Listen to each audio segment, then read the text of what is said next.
తనకు సాటి ఎవరూ లేరు.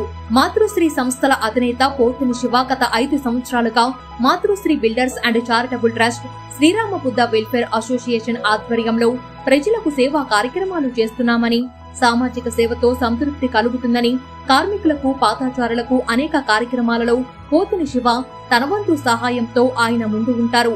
పిఎంపాలెం, మధురవాడ, బక్కనపాలెం ప్రజలకు అనేక సేవలు అందించిన పోతిన శివ తెలుగు తమ్ముళ్లు టీడీపీలోకి స్వాగతం పలికారు.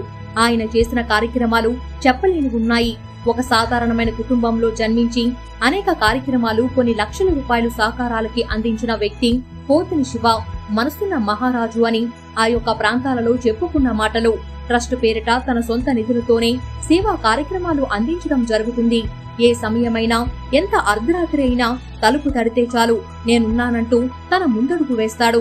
ఏ సహాయముకైనా ముందు ఉన్న వ్యక్తి పోతిన శివ.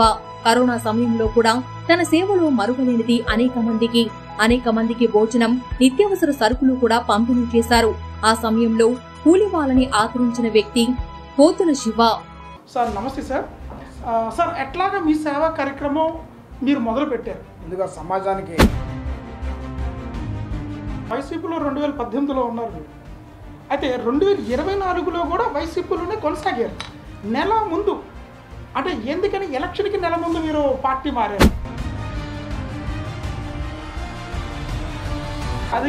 మీరు అధికారంలో ఉన్నప్పుడు ఎలిమెంట్స్ ఏమి కనబడలేదా సార్? అధికారులకు ఇప్పుడు పార్టీ కూటమి అధికారంలో రాగానే ఇప్పుడు తప్పులన్నీ కనబడుతున్నాయి. అధికారులు ఎక్కడ ఉన్నారు? మీకు ఏమైనా క్యాడర్ వచ్చే అవకాశం ఉంటుందా సార్?